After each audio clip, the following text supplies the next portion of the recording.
نحمده ونصلي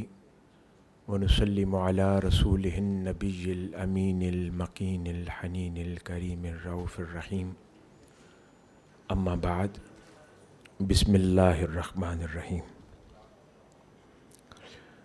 محترم المقام پیر نور الحق قادری صاحب، vice chancellor Minhaj university Lahore professor doctor Sajid Mahmood Shahzad صاحب، محترم پروفیسر ڈاکٹر فخر الحق نوری صاحب، ڈاکٹر سرور حسین نقشبندی صاحب،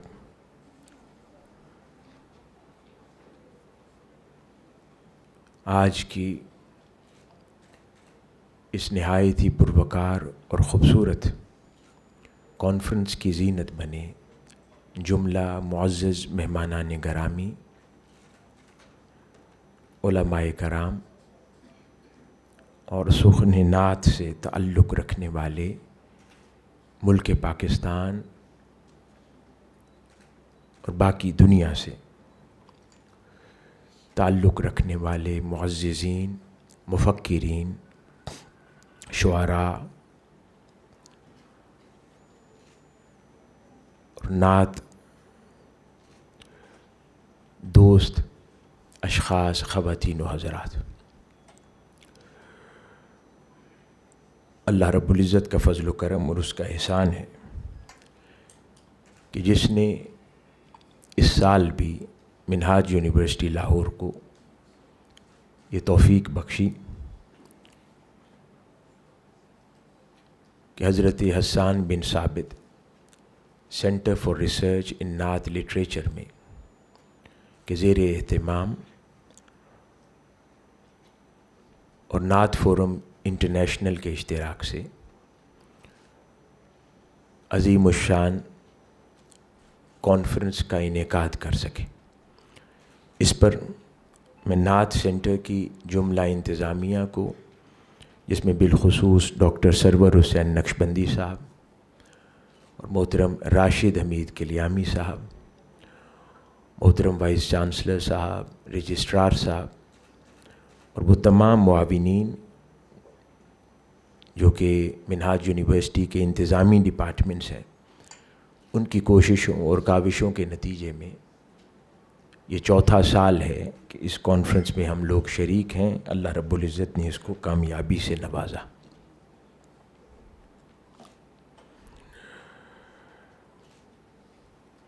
اور اس سال جو کانفرنس کا نام اور مین تھیم ہے وہ 21ویں صدی میں تخلیقی اور تحقیقی رجحانات نعت لٹریچر کے حوالے سے۔ یہ ایک اہم موضوع ہے جس کا انتخاب کیا گیا، اور میں امید کرتا ہوں کہ اس سال بہت سارے مقالہ جات اور محققین جنہوں نے اس موضوع پر گفتگو کی اور آئندہ کریں گے، اس پورے دن میں وہ یقیناً اس موضوع کے اوپر بہت سارے دریچے اور دروازے وا کریں گے جو اس شعبے سے تعلق رکھنے والے خواتین و حضرات کے لیے علم و فکر کی نئی راہیں پیدا کریں گی۔ اسی موقع پر جو لائف ٹائم اچیومنٹ ایوارڈز جن کا اعلان کیا گیا محترم سرور حسین نقشبندی صاحب کے ذریعے، تو ان تمام معززین اور فکر و دانش کے اور نعت کے موضوع پر کام کرنے والی عظیم المرتبت شخصیات جن کا اس سال جوری کی طرف سے انتخاب کیا گیا، ان تمام حضرات کو فرداً فرداً لکھوں کا بار مبارکباد پیش کرنا چاہتا ہوں، اور دعا گو ہوں کہ اللہ رب العزت آپ سب کو صحت، عافیت اور سلامتی سے رکھے، اور اسی طرح اس میدان میں آپ اپنی علمی، فکری اور قلمی صلاحیتوں سے اس میدان کو اور اس میدان فکر کو سیراب کرتے رہیں۔ اسی موقع پر آئندہ سال اس قومی ادبی نعت کانفرنس کے لیے جس موضوع کا انتخاب بطور مین تھیم کیا جا رہا ہے اس کا اعلان بھی کرنا چاہتا ہوں۔ اگلے سال کے لیے اسی کانفرنس کے لیے جو موضوع جسے موضوع سمجھا گیا ہے وہ بین المذاہب میں نثری اور شعری نعت کا کردار ہے، یعنی اسلامک لٹریچر کے علاوہ باقی تمام مذاہب کے اندر تاجدار کائنات حضرت محمد مصطفیٰ صلی اللہ علیہ وآلہ وسلم کی جو نعت کہی گئی ہے، آپ کی مدح کی گئی ہے، شان بیان کی گئی ہے، جس جس زبان میں جس مذہب میں اس کا ذکر کیا جائے گا، اور اس حوالے سے جو لٹریچر ہے تحقیقی طریقے کے ساتھ اس کو جمع کرنے کی صحیح اور کوشش آئندہ سال کانفرنس کے اندر کی جائے گی۔ میں امید کرتا ہوں کہ آپ لوگوں کو آئندہ سال کا یہ موضوع پسند آیا ہوگا۔ حاضرین مکرم، آج کی اس کانفرنس کے لیے میں نے جس موضوع کا انتخاب کیا وہ یقیناً براہ راست تو اس تھیم سے متعلق نہ ہو، لیکن میں نے چاہا کہ 21ویں صدی کے اندر جو تحقیقی رجحانات نعت سے متعلق ہیں اور نعت کے شعبے کو جو درپیش چیلنجز ہیں اس کو یقیناً یہ موضوع بہت ساری سہولت اور سپورٹ مہیا کرنے والا ہے، اور جس کا اشارتاً کچھ تذکرہ ہمارے مہمان خصوصی محترم پیر نور الحق قادری صاحب نے کیا کہ جب وہ اپنے ذوق کا ذکر کر رہے تھے کہ میں کچھ ایسے طبقات کے سامنے اپنے اس ذوق کو تسکین نہیں پہنچاتا، جب وہ نہیں ہوتے تو پھر میں اپنے اس ذوق کو تسکین پہنچاتا ہوں۔ تو یہ جو تشویش ہے اور یہ جو پریشانی جس کا کئی بار اہل ذوق کو سامنا کرنا پڑتا ہے، میں اسی موضوع پر کچھ آج گفتگو کرنا چاہتا ہوں۔ اور یقیناً وہ 21ویں صدی میں جہاں پر ہم اس کو نعت کی صدی کہنے جا رہے ہیں اور اس میدان میں اور اپنی کوششوں اور کاوشوں کو بڑھانے کی بات کر رہے ہیں، تو بہت ضروری ہے کہ اس دور میں یوں قدم رکھا جائے کہ ایسے تمام خوف، ہچکچاہٹ اور پریشانیوں کو پیچھے چھوڑ دیا جائے اور کانفیڈنس کے ساتھ آقا علیہ الصلوۃ والسلام کی مدح، حضور کی نعت خوانی، چاہے بالمزامیر ہو یا بلا مزامیر ہو، یعنی انسٹرومنٹس کے ساتھ سماع ہو یا اس کے بغیر اس طریقے سے ہو کہ جیسے نعت خوان پڑھتے ہیں، تو اس کو اس طرح سمجھ لیا جائے اس موضوع کو کہ اس کے بعد کوئی گنجائش بحث اور مباحثے کی نہ بچے، اور پھر فکری صلاحیتوں کو کاملاً کلیتاً اس کے فروغ، اس کی اشاعت اور اس کی ترویج پر صرف کیا جا سکے۔ اس لیے میں نے چاہا کہ آج اس کانفرنس کی مناسبت سے کچھ ایسے دریچوں کو وا کیا جائے کہ جن سے ہمیں قلباً تشفی اور یقین نصیب ہو جائے کہ یہ جو تصور سماع ہے اور نعت خوانی ہے، چاہے اس کو انسٹرومنٹس کے ساتھ پڑھا جائے یا انسٹرومنٹس کے بغیر پڑھا جائے، تحت اللفظ پڑھا جائے یا نغمگی کے ساتھ پڑھا جائے، کسی بھی انداز میں نہ صرف جائز ہے بلکہ عبادت کا درجہ رکھتا ہے، اور اس کو فکری طور پر سمجھ لیا جائے۔ حاضرین مکرم، ایک امر مسلمہ ہے کہ ہر انسانی فطرت اللہ رب العزت نے حق پر پیدا فرمائی ہے۔ بعد ازاں جب دنیا میں انسان آ جاتا ہے تو مختلف حالات، واقعات اور گرد و پیش کا ماحول اس کی فطرت کو پراگندہ کرتا ہے، لیکن اصلاً ہر انسان کو اللہ رب العزت نے حق پر پیدا فرمایا ہے،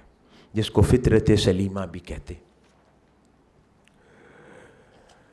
اور اسی فطرت میں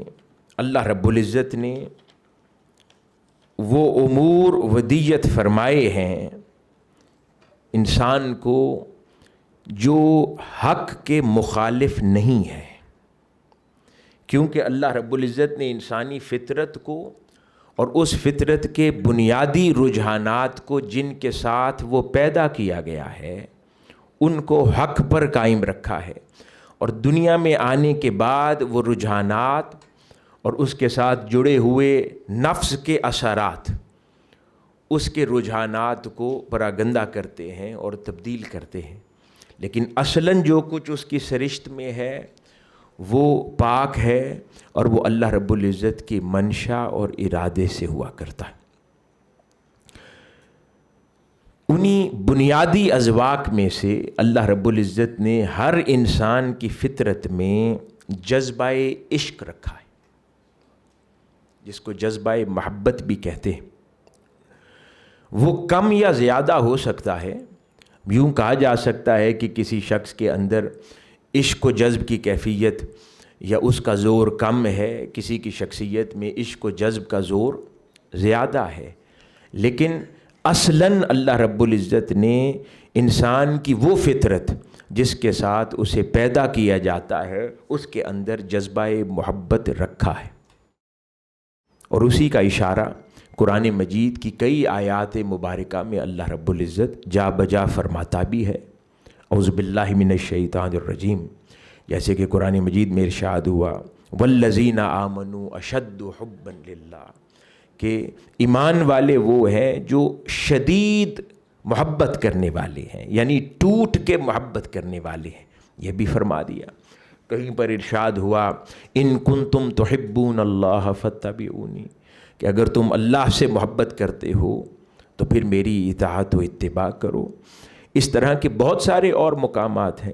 کہیں پر وہ حدیث مبارکہ ہے جس کے اوپر علماء کی بحث ہے،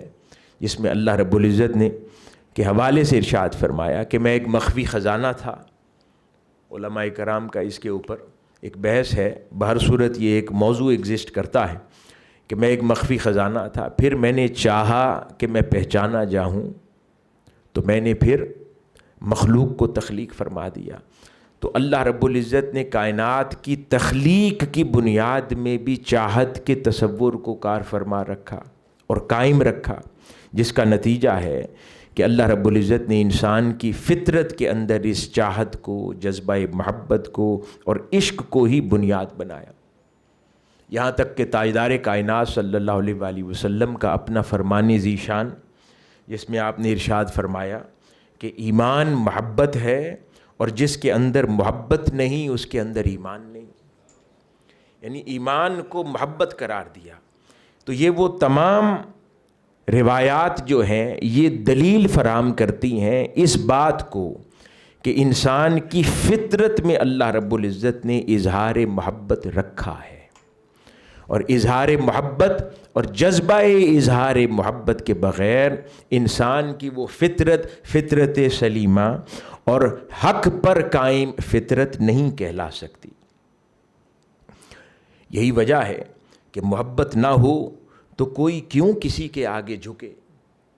محبت نہ ہو تو کیسے رکوع ہو، کیسے سجدہ ہو، کسی کی فرما برداری کیوں کر ممکن ہو۔ اگر محبت نہ ہو تو کوئی کسی پر کیسے مر مٹے، محبت نہ ہو تو کوئی کسی کے لیے زندگی کو کیسے وقف کر دے۔ اور جب اللہ رب العزت قرآن مجید میں جا بجا ایسے تقاضے انسانیت سے فرماتا ہے، اور تاجدار کائنات صلی اللہ علیہ وآلہ وسلم کی تعلیمات سے ایسا تقاضا انسان کو سمجھ آتا ہے، تو اگر اللہ رب العزت نے وہ جوہر انسان کی فطرت میں رکھا ہی نہ ہو کہ جو ضروری ہے ایسے تقاضوں کی بجا آوری کے لیے کہ جہاں پر وہ تقاضا کرے کہ میرے آگے جھکو اور پھر عمر بھر جھکے رہو، میرے آگے مٹ جاؤ اور عمر بھر مٹے رہو، اور پھر اپنی جان، مال، گھر، عزت، آبرو، اولاد، ہر شے سے بڑھ کر میرے محبوب کو چاہو صلی اللہ علیہ وآلہ وسلم، مجھے چاہو۔ جب ایسے تقاضے اللہ رب العزت کرتا ہے اور اس کو رسپونڈ کرنے کے لیے ویسا جوہر انسان کی فطرت میں نہ ہو تو پھر تقاضوں کی حقیقت برقرار نہیں رہ سکتی. تو یہ بذات خود ایک دلیل ہے کہ اللہ رب العزت نے اس جوہر محبت کو، جذبہ محبت کو، جذبہ اظہار محبت کو ہر انسان کی فطرت میں رکھا ہے. اب وہ جو جذبہ اظہار محبت ہے، جو کبھی اللہ کے رسول صلی اللہ علیہ وآلہ وسلم کے ساتھ ہے تو کبھی اللہ کی ذات کے ساتھ ہے، اس جذبہ اظہار محبت کو در حقیقت علماء، صوفیاء، فقہاء، ائمہ بیان کرتے ہیں کہ اس جذبہ محبت کی سرشاری کے لیے ہی دین اسلام آیا ہے. اس جذبہ محبت کے جوہر کو پروان چڑھانے کے لیے اللہ رب العزت نے پورا دین عطا کر دیا ہے کہ اس جوہر کی حفاظت بھی کی جائے اور اس جوہر کو وقتاً آگے بڑھایا بھی جائے تاکہ اس جوہر کو بڑھا کر اس درجے تک لے جایا جائے کہ جہاں پر اللہ رب العزت کے انسان قریب ہو سکے. اس جوہر کی آبیاری کے لیے اسلام نے بہت سارے دروازے کھولے ہیں. انسان پر بہت سارے ایسے دروازے اس جوہر کی آبیاری کے لیے کھولے گئے ہیں. اس کے اندر عبادت و ریاضت کا دروازہ بھی ہے، وہ بھی در حقیقت اسی جوہر محبت کی آبیاری کرتا ہے. پھر کہیں پر ایثار اور قربانی کا دروازہ ہے، کہیں ہمدردی کا دروازہ ہے، کہیں اچھے اخلاق کا دروازہ ہے. یہ وہ تمام دروازے ہیں جو در حقیقت اسی جوہر محبت کی آبیاری کرتے ہیں، اور یہ انسان سے اس کی جو نفسیت اور نفسانیت ہے اور ویسے رجحانات کو دور کر کے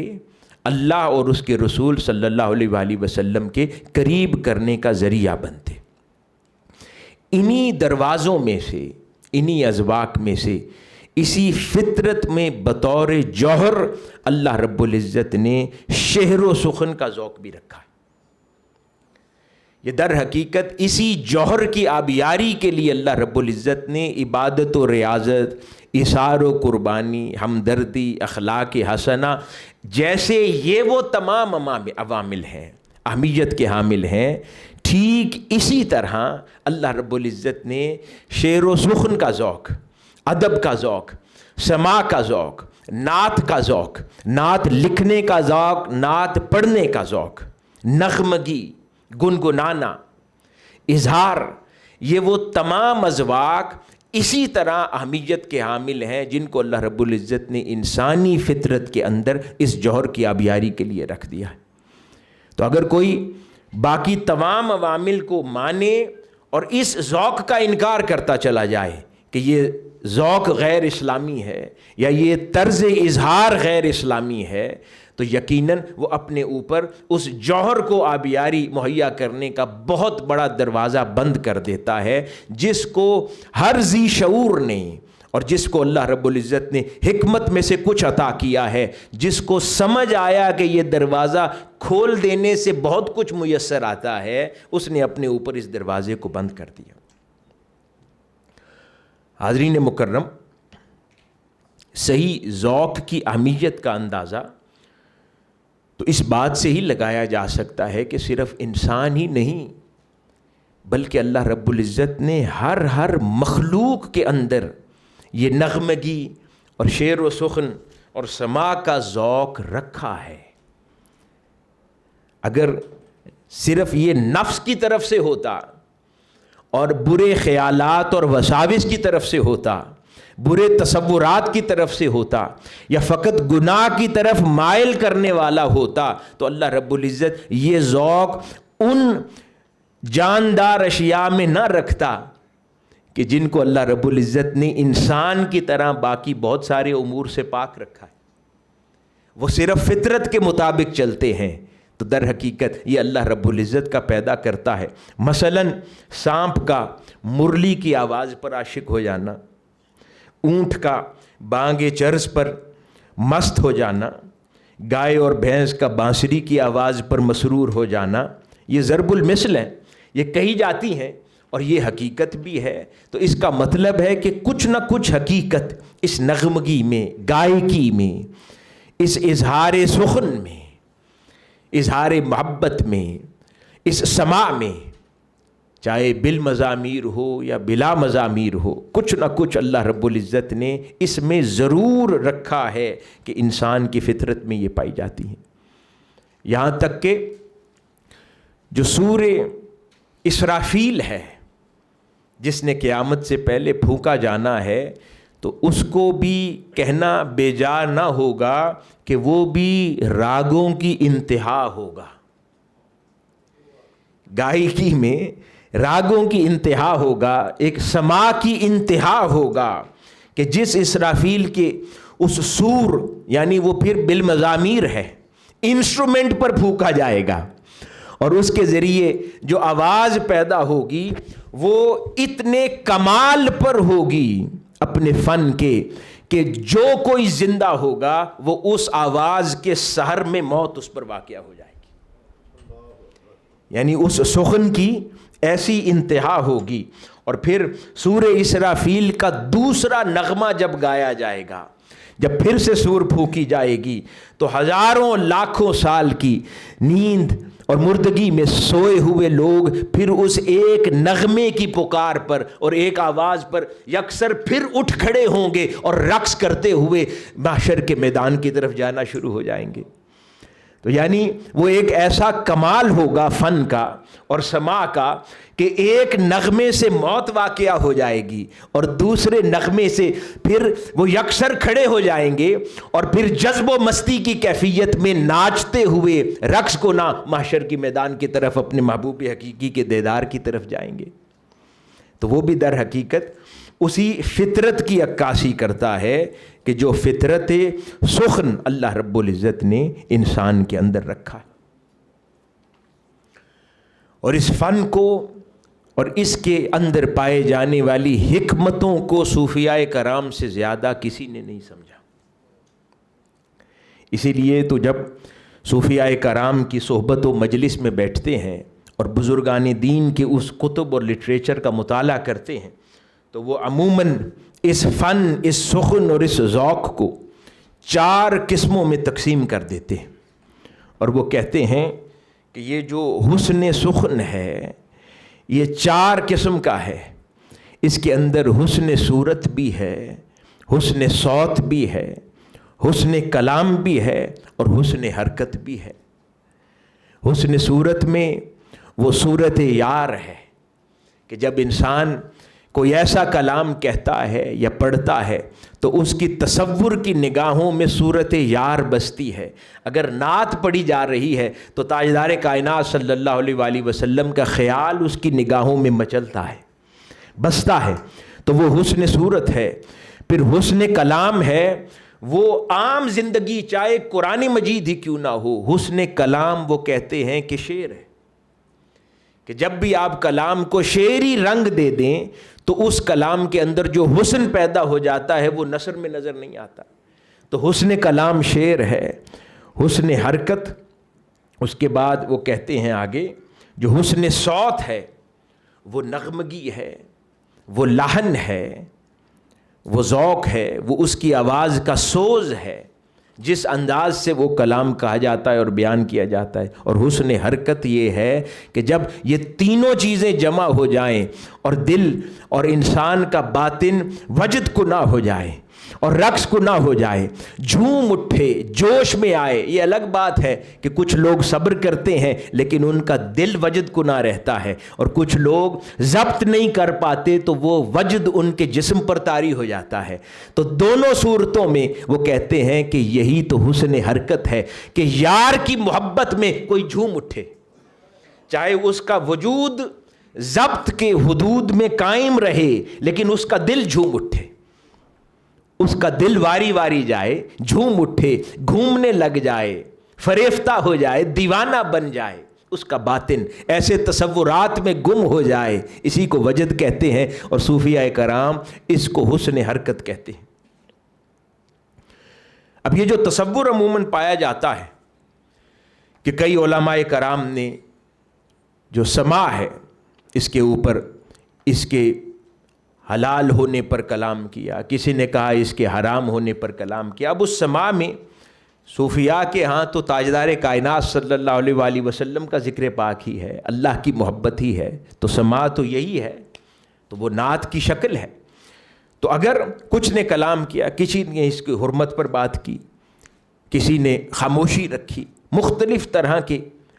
اذواق رہے ہیں، انہی اذواق اور ان کے پیچھے پائے جانے والی کچھ ریزنز کا تذکرہ آج میں کرنا چاہتا ہوں۔ آگے ایک معروف خوبصورت واقعہ سے اس کا آغاز کرنا چاہتا ہوں،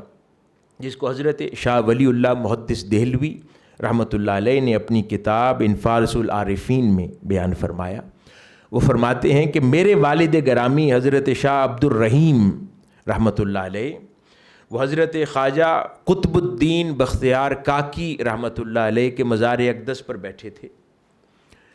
تو حالت مراقبہ میں بیٹھے تھے، ان پر نیند کا غلبہ ہوا، اور اس نیند کی کیفیت میں یا مراقبہ کی کیفیت میں حضرت خواجہ قطب الدین بختیار کاکی رضی اللہ تعالیٰ عنہ کی زیارت ہوئی، اور ایک اس زیارت میں ان کے درمیان ایک مکالمہ ہوا جس کو ان کے والد گرامی نے بیان کیا، اور حضرت شاہ ولی اللہ محدث دہلوی رحمۃ اللہ علیہ نے اس کو نقل کر دیا کتاب میں۔ اب وہ مکالمہ یہ تھا کہ حضرت خواجہ قطب الدین بختیار کاکی حضرت شاہ عبد الرحیم سے فرما رہے ہیں، گفتگو کرتے ہیں کہ ان سے پوچھتے ہیں سوال کہ شعر کے حق میں کیا کہتے ہو، جو شعر لکھا جاتا ہے اس کے حق میں کیا کہتے ہو؟ شاہ عبد الرحیم صاحب نے جواب دیا کہ شعر ایک کلام ہے جس کا حسن حسن ہے، جس کی قباحت قباحت ہے۔ انہوں نے مبارک دی کہ درست کہا، پھر پوچھا کہ آواز خوش کے بارے میں کیا کہتے ہو؟ انہوں نے کہا آواز خوش یعنی خوبصورت آواز کا ہونا یہ اللہ کا فضل ہے، اور جس کو نصیب ہو جائے تو اس پر اللہ کا کرم ہے۔ انہوں نے کہا یہ بھی درست کہا۔ پھر پوچھا کہ جب دونوں جمع ہو جائیں تو پھر کیا کہو گے؟ وہ کہنے لگے کہ یہ تو نور علی نور ہے، کہ کمال شعر ہو اور پھر اس کی ادائیگی بھی خوبصورت آواز کے ساتھ ہو۔ تو شاہ عبد الرحیم رحمۃ اللہ علیہ فرما رہے ہیں کہ یہ نور علی نور ہے۔ وہ فرمانے لگے درست کہا۔ آگے بھئی خواب میں یا جو بھی صورت تھی اس میں آگے وہ کہنے لگے کہ ٹھیک یہی کچھ ہمارا عقیدہ بھی ہے۔ اب وہ سلسلہ چشتیہ کے ہیں، وہ کہتے ہیں کہ یہی کچھ زندگی بھر ہم بھی کرتے رہے ہیں، اے شاہ عبد الرحیم 2-4 بیت تم بھی زندگی میں سن لیا کرو۔ تو یہ وہ انہوں نے حضرت شاہ ولی اللہ محدث دہلوی رحمۃ اللہ علیہ نے اپنے والد گرامی کی نسبت یہ بیان فرمایا۔ تو حاضرین گرامی، اب کچھ قرآن مجید کی ان آیات کا ذکر کرتے ہیں جس کو عموماً اس سماع کی رد میں وہ لوگ پیش کرنے کی کوشش کرتے ہیں یا اس کی کچھ نہ کچھ انٹرپریٹیشن کرتے ہیں۔ اس میں سے ایک معروف مقام یہ ہے کہ جس کا ترجمہ یہ ہے، جو لوگ خریدار ہیں کھیل کی باتوں کے تاکہ گمراہ کریں اللہ کی راہ سے بن سمجھے اور ٹھہرائیں اس کو ہنسی مذاق، ان کے لیے ذلت کا عذاب ہے۔ پھر مفسرین اور تفاسیر نے اس کی بیک گراؤنڈ اور ہسٹوریکل کانٹیکسٹ بیان کرتے ہوئے اس آیت کو، تو اس کا اطلاق کئی بار ان مجالس پر کرتے ہیں کہ جہاں پر سماع ہو یا نغمگی کے ساتھ آقا علیہ الصلوۃ والسلام کی نعت پڑھی جاتی ہو یا سماع کیا جاتا ہو یا کوئی عارفانہ کلام پڑھا اور سنا جاتا ہو۔ اب اس کے حوالے سے جو دیگر علماء ہیں جنہوں نے اس کا جواب دیا، اب یہ وہ ایک مین آیت ہے جس کو دلیل کے طور پر لایا جاتا ہے۔ تو مولانا محمود الحسن صاحب جو مکتبہ دیوبند کے ایک معروف عالم دین ہیں، وہ اس کی تفسیر میں اور شرح کرتے ہوئے لکھتے ہیں کہ روایات میں آتا ہے کہ نصر بن حارث جو کہ روسیائے کفار میں سے تھا، وہ بغرض تجارت فارس جایا کرتا تھا اور وہاں سے شاہان عجم کے قصص اور تواریخ خرید کر لاتا، اور قریش کو بہکانے کے لیے وہ کہتا کہ تاجدار کائنات صلی اللہ علیہ وآلہ وسلم تمہیں عاد و سمود کے قصے سناتے ہیں، تو کیوں نہ میں تمہیں رستم اور اسفند یار اور شاہان ایران کے قصے سناؤں۔ اور ان مجالس کے اندر پھر وہ ناچنے اور گانے والی خواتین کا اہتمام کر کے ایسے رقص و سرور کی مجالس سجاتا، اور قریش کے لوگوں کو متوجہ کرتا اس کام کی طرف، جس کی حرمت اور جس کے رد کے اوپر پھر بہت ساری دلائل اور پھر یہ قرآن مجید کی آیت اتری، جس کے نتیجے کا اطلاق کرتے ہوئے کہیں نہ کہیں غلطی سے کام لیا گیا، اور یہ سمجھا کہ شاید ہر وہ کام جو اس مجلس میں ہو رہا تھا اس کی نفی اور ممانعت آ گئی، جبکہ وہ جو مقاصد اس کے تھے، جس کے لیے وہ اس سما کا استعمال کر رہا تھا، وہ در حقیقت اللہ اور اس کے رسول صلی اللہ علیہ وآلہ وسلم سے لوگوں کو بھٹکانے کے لیے کر رہا تھا، اس کی رد اور نفی کی گئی، نہ کہ اس عمل کی نفی کی گئی جو عین فطرت کے مطابق ہے، اور اس کے اندر اللہ رب العزت نے فطرت میں برکات پوشیدہ رکھی ہیں۔ اور اس مسئلے کا حل امام حسن رضی اللہ تعالی عنہ نے خود ارشاد فرما دیا۔ آپ کی یہ روایت جو ہے تفسیر روح المعانی میں لہو الحدیث کے عنوان اور ڈسکشن کے ذیل میں بیان کی گئی ہے۔ آپ فرماتے ہیں کہ یہ جو لہو الحدیث ہے، کہ یہ جو کھیل تماشے کا تصور ہے جس سے منع کیا گیا احادیث مبارکہ میں بھی اور قرآن مجید کے اس مقام میں، وہ فرماتے ہیں کہ در حقیقت ہر وہ چیز اور ہر وہ کام جو اللہ کی یاد سے غافل کرے وہ لہو الحدیث ہے، یعنی وہ کھیل تماشا ہے اور اس کی ممانعت ہے، جبکہ ہر وہ کلام اور کام جو اللہ کی محبت کی طرف متوجہ کرے، اللہ کی طرف انسان کے دھیان کو مبذول کرے، تو وہ کہاں لہو الحدیث یا کھیل تماشا شمار ہوگا، بلکہ وہ کہیں نہ کہیں عبادت کا درجہ پا جائے گا، کہ اس نے تو انسان کی توجہ کو دنیا کے بہت سارے امور سے ہٹا کر اللہ اور اس کے رسول صلی اللہ علیہ وآلہ وسلم کی طرف متوجہ کر دیا اور مبذول کر دیا۔ تو آپ نے بہت خوبصورتی کے ساتھ اس مسئلے کا حل عطا فرما دیا کہ یوں تو لہو الحدیث کا اطلاق تو پھر ہر اس کام پر، چاہے تجارت ہی ہو، اگر وہ اللہ کے خیال سے اور اللہ کے رسول کی تعلیمات سے انسان کو دور کر دے تو وہ بھی گناہ ہے، اور ہر وہ کام جو اللہ اور اس کے رسول صلی اللہ علیہ وآلہ وسلم کے خیال کی طرف متوجہ کر دے تو وہ عبادت اور نیک سوچ ہے۔ تو در حقیقت یہ جو سماع ہے، پھر وہ نعت خوانی ہے، چاہے پھر وہ دف کے ساتھ ہو، انسٹرومنٹس پر ہو، قوالی کی شکل میں ہو، کسی بھی اور شکل میں ہو، وہ اگر اللہ اور اس کے رسول صلی اللہ علیہ وآلہ وسلم کی بارگاہوں کی طرف انسان کو متوجہ کر دے تو عبادت بن جاتا ہے، اور اگر دور کر دے تو گناہ، اور کئی بار گناہ کبیرہ بھی بن جاتا ہے۔ اسی طرح قرآن مجید میں بہت سارے اور مقامات آئے ہیں جہاں پر سماع کی سپورٹ میں اللہ رب العزت نے چیزیں بیان فرمائیں اور ارشاد فرمایا، جہاں پر سیدنا داؤد علیہ السلام کے مزامیر داؤدی کا ذکر آتا ہے۔ اب مزامیر کیا ہیں؟ مزامیر انسٹرومنٹس ہیں، یعنی اب بل مزامیر ہو یا بلا مزامیر، قرآن مجید میں اللہ رب العزت اپنے کسی نبی کا تذکرہ مزامیر کے ساتھ کیوں فرمائے گا؟ اگر کسی چیز کا رد اور کسی چیز سے قباحت اور دل سے دوری مخلوق کے دل میں پیدا کرنا مقصود ہو، تو وہ کبھی اپنے نبی کا ذکر اور اس کے معجزات کا ذکر اس شان کے ساتھ نہ فرمائے گا کہ میں نے یہ خصوصیت اپنے انبیاء میں سے بھی کسی کو دے رکھی ہے۔ کہیں پر قرآن مجید میں جنت کے اذکار کرتے ہوئے ارشاد فرماتا ہے کہ جنت کے اندر بھی، اور پھر احادیث مبارکہ میں کئی جگہ ارشاد ہوا کہ جنت کے اندر سماع کی مجالس کا اہتمام ہوگا، جہاں پر سیدنا داؤد علیہ السلام، یہاں تک کہ جب محشر کا میدان سجے گا تو وہاں پر سیدنا داؤد علیہ السلام کو بلایا جائے گا، اور اللہ رب العزت خود کرسی صدارت پر تشریف فرما ہو کر سیدنا داؤد علیہ السلام کا سماع فرمائے گا، اور وہ پڑھیں گے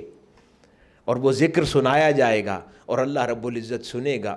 اسی طرح پھر جنت کے اندر بیان آتا ہے روایات کے اندر کہ درختوں سے طرح طرح کے راگ اور نغمات الاپے جائیں گے، جس سے جنتی لوگ مسرور ہوں گے، محظوظ ہوں گے اور ذوق لیں گے، اور وہ ان کی کیفیات عشق کو اور ذوق کو دوبالا کرنے کی وجہ ہوں گے، یعنی درختوں سے ایسے نغمات اور ایسے راگوں کو الاپا جائے گا۔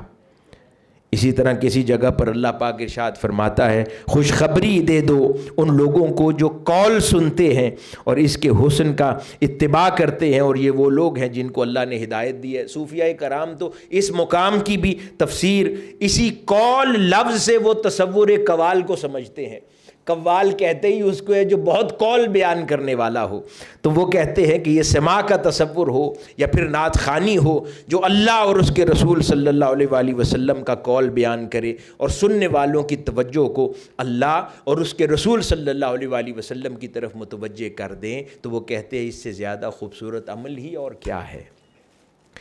اسی طرح بہت ساری احادیث مبارکہ ہیں جو کہ اسی تصور کو اجاگر کرتی ہیں اور سماع بالمزامیر یا بلا مزامیر دونوں صورتوں کو سپورٹ کرتی ہیں، اور اس دروازے اور تنقید کے تصور کو یکسر بند کر دینے کا ذریعہ بنتی ہیں۔ اس میں سے ایک بڑی خوبصورت روایت ہے، کئی ہم نے سنی ہے، کئی نہیں ہوں گی۔ صحیح بخاری شریف کے اندر روایت ہے، سیدہ ربیع بنت معوذ بن افرا سے روایت ہے کہ جب وہ فرماتی ہیں جب میری شادی ہوئی تو حضور نبی اکرم صلی اللہ علیہ وآلہ وسلم تشریف لائے، اس وقت چند لڑکیاں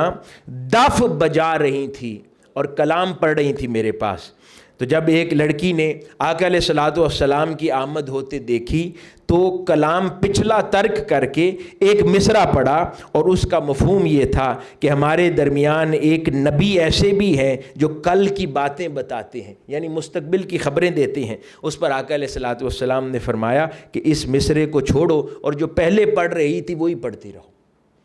تو اب دف کیا ہے؟ انسٹرومنٹ ہے۔ کلام کیا پڑھا جا رہا ہے؟ شادی پر۔ الٹا وہ شفٹ ہونے لگی ہے نعت پر۔ تو آقا علیہ الصلوۃ والسلام نے فرمایا کہ نہیں، جو پہلے سے پڑھ رہے تھے اس کو پڑھتے رہو، اور اس کی منع نہیں فرمایا۔ اسی طرح سیدہ عائشہ صدیقہ رضی اللہ تعالی عنہ سے روایت ہے جس کو صحیح بخاری میں نقل کیا گیا، وہ فرماتی ہیں کہ ایک انصار کی شادی ہوئی تو رسول اللہ صلی اللہ علیہ وآلہ وسلم نے فرمایا کیا تمہارے ساتھ کوئی کھیل تماشے کے لیے بھی ہے؟ وہ شادی پر جا رہی تھی، تو کیا تمہارے ساتھ کوئی کھیل تماشے کے لیے بھی ہے؟ کیونکہ انصار لوگ ایسا کھیل تماشا اس میں دلچسپی لیتے،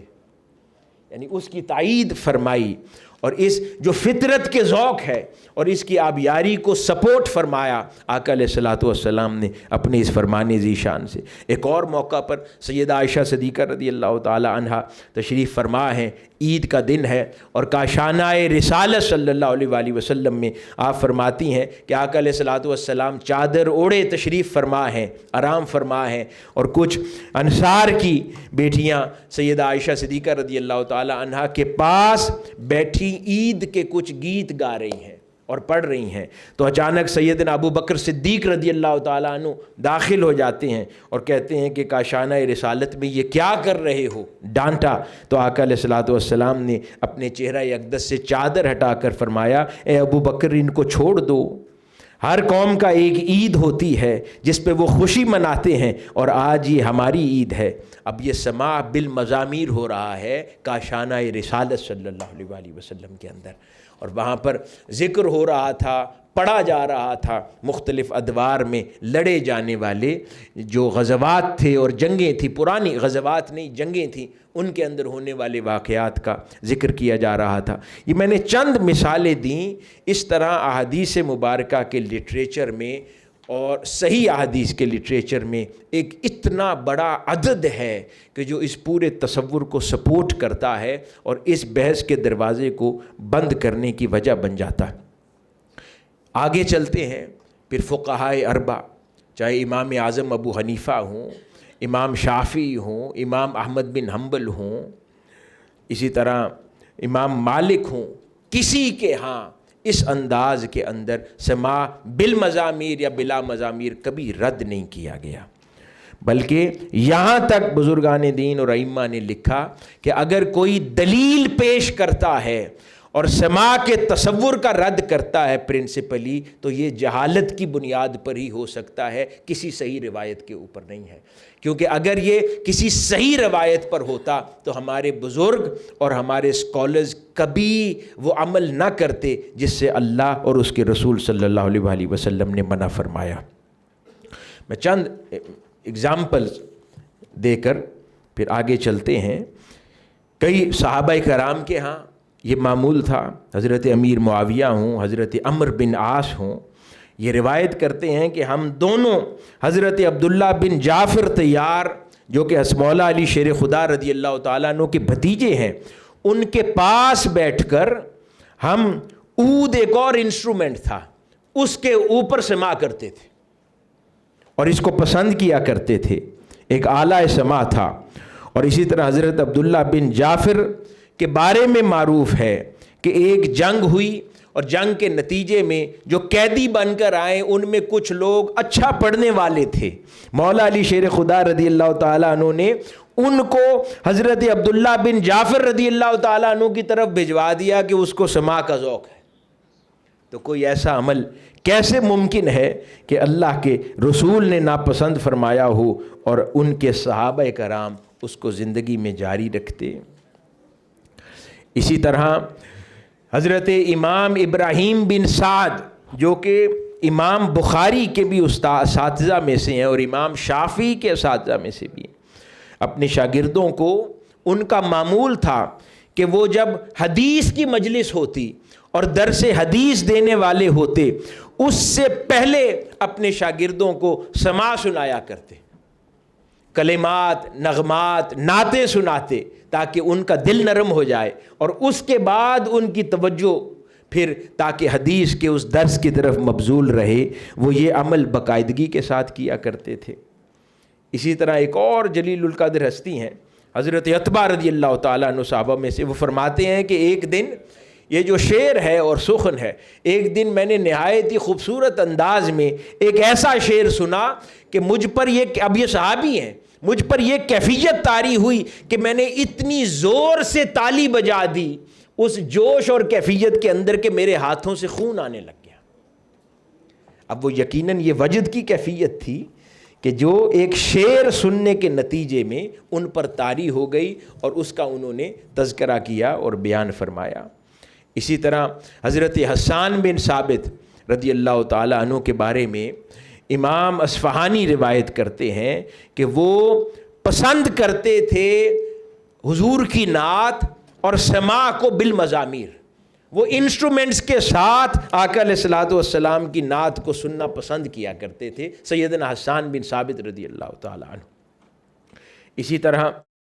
حضرت شیخ عبدالحق محدث دہلوی رحمۃ اللہ علیہ جن کا تعلق سلسلہ قادریہ سے ہے، اپنی کتاب مدارج النبوہ میں تحریر فرماتے ہیں کہ جن صحابہ کرام نے کثرت سے سماع سنا اور اس نغمگی، اس ذوق سے شناسا تھے اور اس ذوق سے لبریز تھے، ان کے اندر سیدنا عمر رضی اللہ تعالیٰ عنہ، مولا علی شیر خدا رضی اللہ تعالیٰ عنہ، سیدنا عبداللہ بن جعفر رضی اللہ تعالیٰ عنہ، حضرت ابو مسعود انصاری رضی اللہ تعالیٰ عنہ، حضرت سعید ابن مسیب رضی اللہ تعالیٰ عنہ، حضرت سعید بن جبیر رضی اللہ تعالیٰ عنہ، حضرت عبداللہ بن عمر رضی اللہ تعالیٰ عنہ اور حضرت عبداللہ بن زبیر رضی اللہ تعالیٰ عنہ، حضرت امیر معاویہ، حضرت عمرو بن عاص اور حضرت حسان بن ثابت رضی اللہ تعالیٰ عنہ جیسے جلیل القدر صحابہ میں نام ہے جو کثرت سے سماع کا ذوق رکھتے تھے اور سنا کرتے تھے. اور اسی کے حوالے سے اب کچھ بزرگان دین اور ائمہ کا ذکر کرتے چلیں. حضور سیدنا داتا علی حجویری رضی اللہ تعالیٰ عنہ سے بڑھ کر کون دین کی سمجھ اور فہم رکھنے والا ہوگا، اور حضرت سیدنا داتا علی حجویری رضی اللہ تعالیٰ عنہ سے بڑھ کر کون شریعت کا پابند ہوگا اور اس میں کمال رکھنے والا ہوگا. لیکن آپ خود بھی سماع سنتے اور نہ صرف سماع سنتے بلکہ کشف المحجوب میں آپ نے باقاعدہ آداب سماع اور جواز سماع کے حوالے سے باقاعدہ باب باندھے ہیں. آپ فرماتے ہیں کہ رسول اللہ صلی اللہ علیہ وآلہ وسلم نے فرمایا جو شخص داؤد علیہ السلام کی خوش الہانی سننا چاہتا ہے وہ ابو موسیٰ عشری کی آواز سنے. اور پھر روایت میں آیا کہ بہشت میں بھی اہل بہشت کے لیے سماع ہوگا اور اس طرح ہوگا کہ ہر درخت سے مختلف نغمات اور مختلف سریں جاری ہوں گی اور لوگ سن سن کر محویت ان کے اوپر طاری ہوتی چلی جائے گی. یہ حضور داتا صاحب بیان فرماتے ہیں. اسی طرح آگے لکھتے ہیں کہ جو شخص آواز سن کر کہتا ہے کہ مجھ پر اس کا کوئی اثر نہیں ہوا تو وہ جھوٹ بولتا ہے یا وہ منافق ہے یا بے حس ہے۔ اسی طرح آگے پھر آپ نے آداب سماع کے تصور کو اور واضح کیا کشف المحجوب میں، اور چند آداب بیان کر دیے۔ جس چیز کی آج ہمیں ضرورت ہے وہ آداب سماع کا ملحوظ ہے، چاہے وہ محفل نعت ہو، چاہے محفل سماع ہو، محفل قوالی ہو، یا کہیں پہ بھی تاجدار کائنات صلی اللہ علیہ وسلم کا ذکر پاک ہو رہا ہو، قرآن مجید کی تلاوت ہو رہی ہو، قوالی ہو، نعت خوانی ہو۔ آداب اس دور میں 21ویں صدی کے رجحانات کے اندر جو چیز مسنگ ہے وہ آداب ہے، اور جس چیز کو از سر نو داخل کرنے کی ضرورت ہے وہ آداب ہیں، جن کا ذکر وہ فرماتے ہیں کہ جب تک شوق زیادہ نہ ہو تو انسان اپنے آپ کو سماع سننے کی طرف مجبور نہ کرے تاکہ اس سے بے ادبی نہ ہو۔ اسی طرح سماع کو عادت نہ بنائے اور کافی وقفوں کے بعد سنے تاکہ سماع کی تعظیم اس کے دل میں باقی رہے، یعنی اتنا ادب اور مقام اس کو دیا۔ پھر آگے فرماتے ہیں کہ محفل سماع میں کسی بزرگ کا ہونا ضروری ہے تاکہ ادب کو اس مجلس میں ملحوظ خاطر رکھا جا سکے، اور مجلس سماع کو عوام الناس سے دور رکھیں کہ جو اس اپنے نفس کی خاطر آ کر بیٹھے ہیں، نفس کو ذوق دینے کے لیے، انہی لوگوں کو اس مجلس کی طرف رخ کرنا چاہیے کہ جن کے ذوق کی توجہ اللہ اور اس کے رسول صلی اللہ علیہ وسلم کی طرف موڑی جا سکے۔ اسی طرح امام غزالی رضی اللہ تعالیٰ عنہ نے بھی سماع کے جواز کے اوپر اور سماع کی برکات کے اوپر احیاء علوم الدین کے اندر پراپر باب باندھا اور فصل قائم کی۔ اور پھر آداب کا ذکر فرماتے ہوئے فرماتے ہیں کہ جس طرح لوہا پتھر پر مارنے سے وہ آگ نکلتی ہے اور صحرا میں لگ جاتی ہے، اسی طرح اچھی اور موزوں آواز سننے والا، چاہے نعت خوانی ہے، موزوں آواز آدمی کے دل میں جنبش پیدا کرتی ہے، اور وہ بے اختیار اس کے دل میں ایک ایسی چیز پیدا کر دیتی ہے جس سے اسے عالم علوی اور عالم ملکوت کے ساتھ ایک مناسبت عطا کر دیتی ہے، اور عالم بالا اور علوی در حقیقت حسن و جمال ہی تو ہے، وہ فرما رہے ہیں۔ اور جس شخص کے دل میں حق تعالیٰ کی محبت ہو اس کے لیے سماع ضروری ہے، امام غزالی فرما رہے ہیں، تاکہ آتش عشق اور بڑھ جائے اور آتش عشق اور زیادہ ہو جائے۔ اور کہیں ارشاد فرمایا کہ حرمت کا چارج اور حرام ہونے کا سننے کو اور سماع کو، نغمگی کا انکار کرنے والوں پہ وہ فرماتے ہیں ان پر یہ بات منکشف ہی نہیں ہوئی کہ خدا کی محبت اس انسان کے دل پر نازل کی جاتی ہے، وہ ارشاد فرماتے ہیں۔ اسی طرح آگے پھر وہ بہت سارے آداب بیان کرتے ہوئے ان میں اضافہ کرتے ہیں کہ سماع اور جو محفل جہاں پر نغمگی سے کچھ پڑھا جا رہا ہے اس میں جن آداب کی ضرورت ہے وہ یہ ہے کہ سماع میں کلام فحش نہ ہو،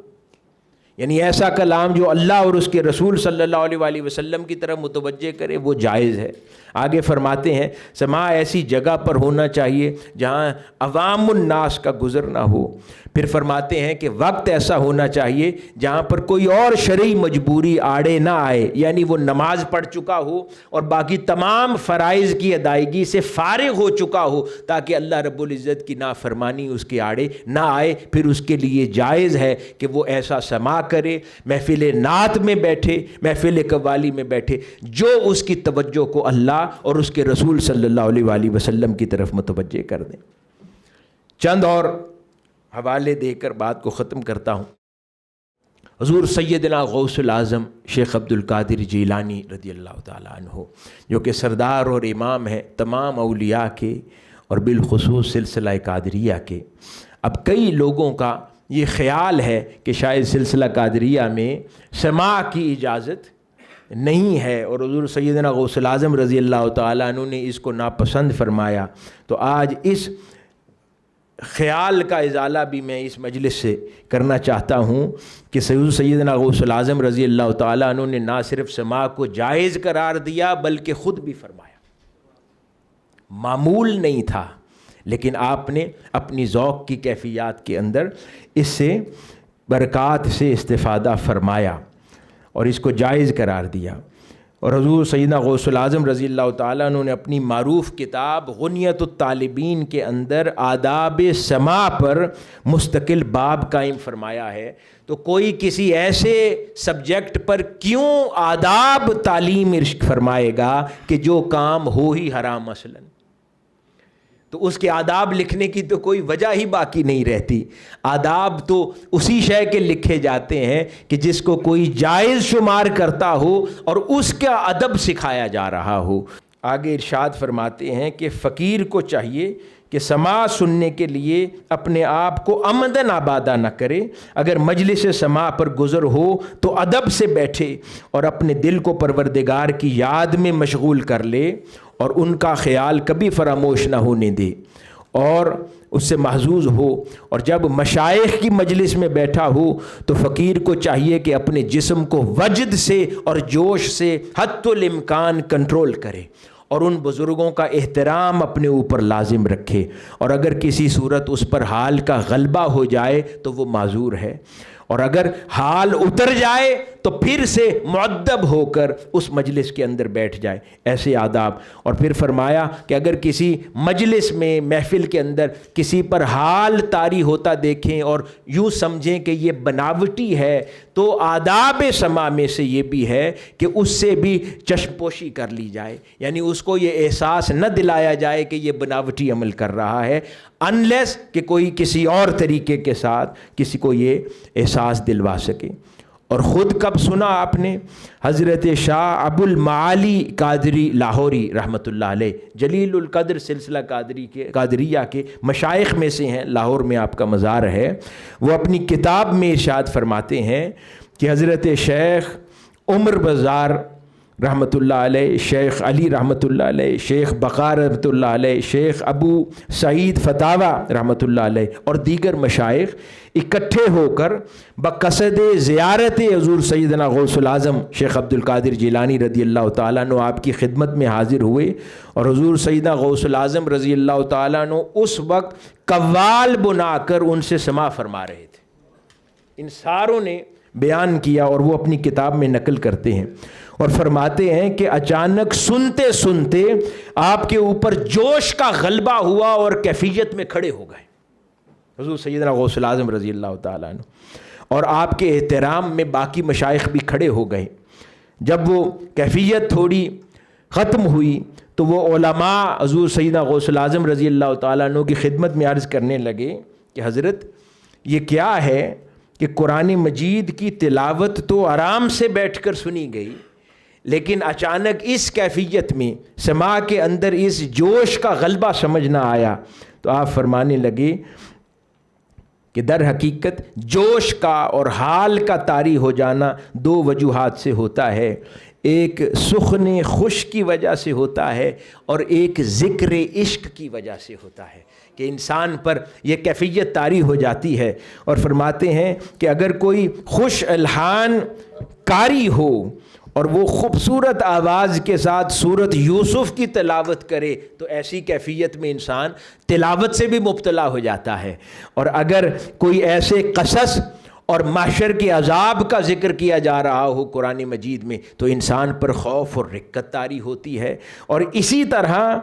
اگر دیگر زبانوں کے اندر بیان کیے جانے والے کلام بھی ذکر الہی ہیں، اگر ان کے اندر ذکر عشق آ جائے اور آواز خوش ہو جائے تو وہ دیگر کلام بھی انسان پر ویسی ہی کیفیت کو طاری کر سکتے ہیں. اور یہی صورت ایسے ہی جیسے ہم نعت کو بھی دیکھتے ہیں. اسی طرح ایک اور دلیل بھی حضور سیدنا غوث العظم رضی اللہ تعالیٰ عنہ کی سماع کی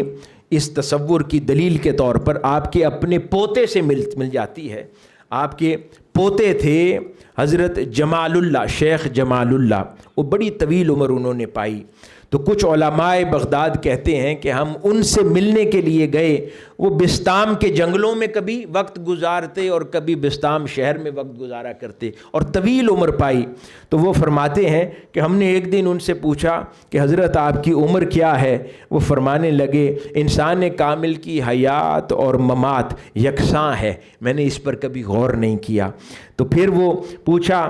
پھر کہنے لگے ہاں بس ایک دن مجھے یاد ہے کہ میرے جد امجد سیدنا شیخ عبد القادر جیلانی رضی اللہ تعالیٰ عنہ سماع کرتے ہوئے حالت وجد میں تھے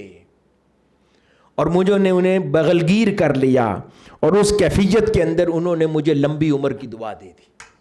بس مجھے وہ ایک دن کا منظر یاد ہے جو میری اوپر، یہ بس مجھے اتنا پتہ ہے کہ اللہ رب العزت نے اس کی وجہ سے مجھ پر یہ کرم نوازی فرما دی. اسی طرح شیخ شہاب الدین سہروردی ہوں، عوارف المعارف کے اندر انہوں نے آداب کے اوپر اور جواز سماع کے اوپر بند باندھے ہیں. اب میں حوالہ جات کو سکپ کر رہا ہوں. اسی طرح پھر ائمہ اربعہ کے اندر امام اعظم ابو حنیفہ ہوں، اور وہ ان کے حوالے سے بیان کیا جاتا ہے کہ حضرت امام اعظم ابو حنیفہ رضی اللہ تعالیٰ عنہ اور سیدنا سفیان ثوری رحمۃ اللہ علیہ، وہ سماع کے متعلق ان سے سوال کیا گیا تو جونوں نے جواب دیا کہ سماع نہ تو گناہ کبیرہ ہے نہ گناہ صغیرہ ہے بلکہ جائز ہے. اور آگے یہ بھی بیان کیا کہ امام اعظم کا ایک بڑا خوبصورت واقعہ سماع کے حوالے سے بیان کیا گیا. وہ ارشاد فرماتے ان کا ایک پڑوسی تھا، وہ بڑا خوبصورت گائک تھا، وہ کلام پڑھا کرتا تھا مختلف موضوعات پر. تو امام اعظم اپنے گھر میں پس دیوار اس کا وہ کلام سنا کرتے تھے ذوق سے. تو اچانک ایک رات وہ کلام کی آواز نہ آئی تو آپ اس کی تلاش میں نکلے کہ وہ کہاں گیا ہے. تو پتہ چلا کہ اس کو بادشاہ نے کسی مسئلے پر قید کر لیا ہے. وہ اس کی سفارش لے کر جو اس وقت انچارج تھا جیل خانے کا، اس کے پاس گئے اور اس کو بتایا کہ میرا ایک ہمسایہ ہے، اس کا نام عمر ہے اور وہ بہت خوبصورت پڑھنے والا ہے، اس کو چھوڑ دو. یعنی اس کی رہائی کی وجہ اس کا خوبصورت پڑھنا بن گیا اور اس کو چھوڑ دو. تو وہ آپ کا مرید تھا اور تعلق رکھنے والا تھا. اس نے کہا کہ اب شناخت تو ممکن نہیں ہے لیکن ہر عمر شخص کا بندہ جس کو قید کیا گیا ہے پچھلے دنوں سب کو رہا کر دو. تو اس میں وہ ان کا پڑوسی بھی رہا ہو کر آ گیا. جب گھر واپس آیا اسے کہنے لگے اب جیسے پہلے رات کو پڑھا کرتے تھے پڑھا کرو، میرے گھر میں آواز آتی ہے. تو یعنی امام اعظم ابو حنیفہ سے بڑھ کر اور اس کا حوالہ علامہ نابلسی نے بھی اپنی سماع کی دلیل کے طور پر، اور علامہ ملا علی قاری حنفی رحمۃ اللہ علیہ انہوں نے بھی سماع کی دلیل کے طور پر امام اعظم کے اس واقعہ کو وہ پیش فرماتے رہے. اسی طرح امام مالک سے پوچھا گیا تو آپ نے فرمایا سماع کے بارے میں اور نغمگی کے بارے میں، تو آپ سے پوچھا گیا تو آپ نے فرمایا مدینہ منورہ میں کون ایسا باشعور ہوگا جو سماع اور نغمگی اور ایسے ذوق کا انکار کرتا ہو. کہیں امام شافعی رحمۃ اللہ علیہ سے پوچھا گیا کہ یہ راگ، یہ سر، ساز، سوگ یہ حرام ہے، تو وہ فرمانے لگے کہ نہیں، مدینہ منورہ میں ہم اسے جائز اور مباح شمار کرتے ہیں اور علماء عرب بھی اس کو مباح اور جائز شمار کرتے ہیں. کہیں پر پھر اور بزرگان دین نے، ائمہ نے اس تصور کو مختلف مقامات پر واضح فرماتے چلے گئے. پھر ایک تصور جو حضرت خواجہ بہاؤالدین نقشبند رحمۃ اللہ علیہ کے حوالے سے کہ نقشبندی سلسلہ کے اندر سماع کا تصور نہیں ہے، تو اس پر آپ نے ارشاد فرمایا جو کہ آپ کی کتابوں میں اور خلفاء کی کتب میں نقل کیا گیا. وہ فرماتے ہیں کہ میں سماع کو نہ سنتا ہوں نہ اسے حرام سمجھتا ہوں. نہ سننا اس لیے ہے کہ یہ سلسلہ سیدنا ابو بکر صدیق رضی اللہ تعالی عنہ کے ساتھ متعلق ہے اور آپ کی کیفیت پر خاموشی کا غلبہ تھا اور ذکر بالجہر بھی پسند نہیں کرتے تھے، خفا میں اس کو پسند کرتے تھے. تو سماع ذکر بالجہر کسی قسم ہے تو صرف اس وجہ سے اس کا ترک کرتے ہیں، اس لیے نہیں کہ یہ گناہ ہے یا اس کو گناہ سمجھا گیا ہے. اسی طرح کئی اور بزرگان دین کہ ہاں یہی معمول تھا، اور سماع کا معمول آپ پر اس طرح غالب رہتا تھا کہ اس کو ہمیشہ اپنی کیفیات کو اور روحانی تصورات کو نکھارنے کی وجہ شمار کرتے تھے۔ اسی طرح جب بابا فرید گنج شکر ہوں یا چشتیہ سلسلے کے مشائخ ہوں، ان کے ہاں تو سماع تصور کے ساتھ پایا گیا ہے۔ پھر علماء دیوبند کے اندر مولانا اشرف علی تھانوی ہوں یا پھر حاجی امداد اللہ مہاجر مکی ہوں، بڑی بڑی نامور شخصیات آپ ان کا نام لیتے چلے جائیں، ایون مولانا رشید احمد گنگوہی جیسے علماء بھی جو کہ اپنے دینی اور شریعت کے حوالے سے خاص سخت نقطہ نظر رکھتے تھے، ان کے ہاں بھی کسی ایک نے بھی سماع کے تصور کو اس انداز میں حرام یا اس کو برا نہیں جانا۔ ہاں ہر کسی نے آداب کی بات کی ہے، کلام کے انتخاب کی بات کی ہے، اور ہر اس مجلس کے بارے نشاندہی کی ہے کہ جو اللہ اور اس کے رسول سے دور نہ کرنے والی ہو بلکہ متوجہ کرنے والی ہو۔ یہاں تک کہ مولانا اشرف علی تھانوی صاحب نے تو خود بیان کیا کہ میں نے ایک دفعہ میرے مدرسہ میں ایک بچہ بیمار ہو گیا اور میں نے اس کے علاج کے لیے سماع تجویز کیا، اور پھر ایک شخص کو بلایا اور اسے کہا کہ اس کو تنہائی میں بٹھا کر غزل سناؤ، اور میں دور بیٹھا دیکھ رہا تھا اور اس کی کیفیت کو بدلتے بھی دیکھتا تھا، اور پھر کہتے ہیں کہ یہ کوئی کامل نگاہ والا ہی جانتا ہے کہ کس کا کیا علاج ہے، اور سماع کے اندر اللہ نے دوائی رکھی ہے، شفا رکھی ہے۔ تو وہ خود اس کو بیان کرتے ہیں۔ مولانا رشید احمد گنگوئی نے بیان کیا، پھر مولانا بشیر علی تھانوی صاحب نے ایک اور اپنی کتاب میں ایک واقعہ کے طور پہ بیان کیا کہ ایک ٹرین پہ سفر کر رہے تھے، اور وہ ٹرین پہ سفر کرتے ہوئے ایک معروف قوال مل گیا، اس نے درخواست کی تو سفر کے دوران اس سے کلام سنتے رہے۔ تو یہ بھی معمول رہا ہے، لیکن ہم نے اس کو جس انداز کے ساتھ اس کا رد کیا، ہاں اس کے اندر پائے جانے والی مشکلات کا رد ضروری ہے، لیکن کلیتاً کسی خیر کے عمل کو جس سے در حقیقت صوفیاء نے سمجھا کہ یہ روحانی واردات کو اور اس کے دروازے کو کھولنے کا سبب ہے، آپ اس کا کلیتاً انکار کر دیں گے تو اپنے اوپر بہت ساری برکات کا دروازہ بند کر دیں گے۔ امام شافعی رضی اللہ تعالیٰ عنہ کے بارے میں ہے کہ آپ خود ماہر راگ بھی تھے۔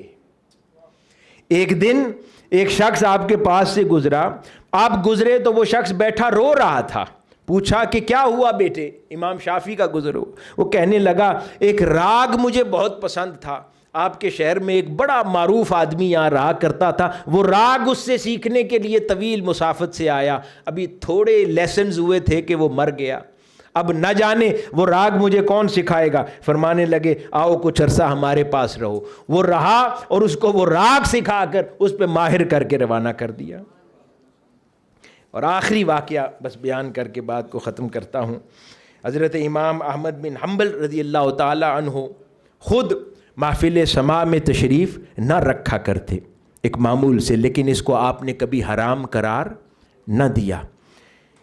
آپ کے صاحبزادوں میں سے ایک صاحبزادے تھے جو یہ ذوق رکھتے تھے۔ اب وہ والد گرامی کے احترام میں گھر پہ قوال بلانے سے بھی ایوائڈ کرتے تھے، اور رات کو کسی مجلس میں سفر کر کے جانا بھی اس دور میں بڑا معیوب سمجھا جاتا تھا۔ اب وہ اس کشمکش میں انتظار کرنے لگے کہ والد گرامی سو جائیں، تو پھر رات کو اوپر کسی کمرے میں ذوق کے لیے وہ اس کلام کو، عارفانہ کلام پڑھنے والے کسی شخص کو بلا کر سنتے ہیں۔ تو اس طرح اپنے کچھ دوستوں کے ساتھ انہوں نے بلایا اور پھر عارفانہ عشق کی باتیں، اللہ اور اس کے رسول صلی اللہ علیہ وسلم کا ذکر نغمگی کے ساتھ سننا شروع کر دیا۔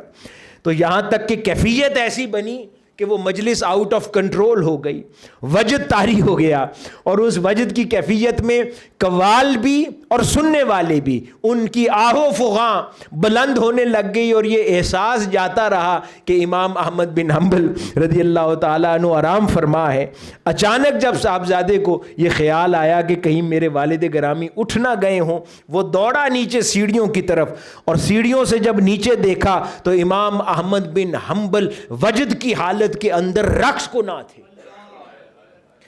تو وہ خوفزدہ ہوا، اس نے کہا والد گرامی آپ بیدار ہو گئے؟ اس نے قوالوں کو کہا کہ چپ کر جاؤ۔ اس نے کہا بیٹے کیوں چپ کرواتے ہو، اس ذوق کو جاری رہنے دو۔ وہ کہنے لگے کہ آپ تو پسند نہیں کرتے۔ فرمانے لگے میں نے کب کہا کہ یہ ایسا کلام پسند نہیں کرتا؟ تو آپ نے ان کو اس ذوق کی کیفیت کے اندر رات بسر فرمائی۔ حاضرین گرامی، تو یہ جو چیز ہم دیکھتے ہیں اور جس چیز کی ضرورت ہے، چاہے محفل نعت ہو یا محفل سماع ہو، ایک تو اس تصور کو بالکل ذہنوں سے ختم کر دینے کی ضرورت ہے کہ اس کے اندر کوئی حرام کا تصور پایا جاتا ہے۔ ہاں کوئی چیز حرام جو خارجی عوامل ہیں وہ اس کو حرام بناتے ہیں۔ مثال کے طور پہ کلام کا انتخاب ایسا ہو کہ جو اللہ اور اس کے رسول صلی اللہ علیہ وآلہ وسلم کی بارگاہ سے دور کرنے والا ہو، انسان کے اندر دنیا کی رغبت پیدا کرنے والا ہو، اس کے اندر پائی جانے والی شہوات کو ہوا دینے والا ہو، ہاں پھر حرام ہے۔ اس کے ساتھ کوئی اور گناہ کا عمل اس مجلس میں اور شریک کر لیا جائے تو پھر گناہ ہے، حرام ہے۔ لیکن ہاں وہ محفل ہو کہ جس کے اندر تاجدار کائنات صلی اللہ علیہ وآلہ وسلم کا ذکر پاک ہو، اللہ والوں کا ذکر پاک ہو، اللہ کی محبت کا ذکر ہو، تو پھر چاہے وہ نثر کی صورت ہو یا پھر مزامیر کے ساتھ ہو یا بلا مزامیر ہو، چاہے پھر وہ نعت ہو یا سماع ہو اور کلام ہو یا کلام عارفانہ ہو، کسی بھی صورت کے اندر پھر وہ کلام در حقیقت اس کے لیے روحانی لطافت اور لطائف میں اضافے کا سبب بنتا ہے، اور اس کے لیے اللہ رب العزت کی برکتوں کا دروازہ کھولنے کا سبب بن جاتا ہے۔ ہاں بزرگوں کے ہاں ایک یہ بھی احترام ملحوظ رکھا جاتا تھا کہ جو تاجدار کائنات صلی اللہ علیہ وآلہ وسلم کی نعت پڑھنے آتا یا کلام پڑھنے آتا قوالی کی صورت میں، اس سے پہلے توبہ کروایا کرتے تھے بزرگان دین، یعنی اتنا ادب کو ملحوظ رکھتے کہ اس کو اب بطور فن نہ پڑھنا، اب یہ اتنا مبارک سخن ہے کہ اس کو اتنی طہارت کے درجوں پر فائز کر کے محبت کے ساتھ اس کے کلام کا اظہار کیا جائے، اور ان آداب کا ہمیشہ بزرگان دین تذکرہ کرتے رہے۔ لیکن ایک بات سب پر عیاں رہی جو وہ بیان کرتے رہے بزرگان دین اپنی کیفیات کو، کہ ساری عمر قرب و وصال میں ترقی کرتے کرتے انسان تھک جاتا ہے لیکن پھر بھی تسکین نہیں ہوتی، اور عاشق ہمیشہ رقص کناں رہتا ہے۔ بعض قابو سے باہر ہو جاتے ہیں اور بعض اپنے باطن میں رقص کناں رہتے ہیں، لیکن جسم ان کا ضبط میں رہتا ہے۔ لیکن ہر وہ شخص جس کو اللہ نے اپنے حبیب مکرم صلی اللہ علیہ وآلہ وسلم کی محبت سے نوازا ہے، ہر وہ شخص جس کو اللہ نے آقا علیہ الصلوۃ والسلام کی محبت یا اپنی محبت میں سے کچھ عطا کیا ہے، وہ اس کی حقیقت سے واقف ہے کہ چاہے نعت خوانی ہے یا سماع ہے یا کلام عارفانہ ہے، یہ اس کی روحانی جو اذواق ہیں ان کے جلا کا سبب ہے۔ اگر آداب کے ساتھ اور طہارت اور توبہ کے افکار کے ساتھ ان اعمال کو انجام دیا جائے، میں سمجھتا ہوں کہ ایسی کانفرنسز، اور بالخصوص سیدنا حسان بن ثابت سینٹر فار ریسرچ ان نعت لٹریچر کی خدمات اس دور میں انہی آداب محافل اور آداب سماع کے تصورات کو زندہ کرنے کے لیے ہیں کہ ہم نے اس سخن کو، اس حسن کو از سر نو معاشرے میں رواج دینا ہے، لیکن ان آداب کے ساتھ وہ آداب جو اللہ کے رسول صلی اللہ علیہ وآلہ وسلم نے سکھائے، وہ آداب جو صحابہ کرام کی مجالس سے سیکھے گئے، اور وہ آداب جو ہمیشہ گزشتہ 1200-1400 سال کے اندر صوفیاء کی مجالس میں دیکھے گئے۔ آخر میں ایک بار پھر میں تمام منتظمین بالخصوص ڈاکٹر سرور حسین نقشبندی صاحب کو مبارکباد دیتا ہوں، اور دعا گو ہوں کہ اللہ رب العزت اس کانفرنس کو کامیابی اور کامرانی سے نوازے، اور جتنے شرکاء ہیں اللہ پاک آپ سب کا آنا مبارک فرمائے، اور آپ لوگوں کے کنٹریبیوشن سے اس میدان کو اللہ رب العزت اور سیرابی مہیا فرمائے۔ باقی ہمارے دیگر مہمان جو اسٹیج کی زینت ہیں، بالخصوص محترم تسنیم احمد صابری صاحب ہمیشہ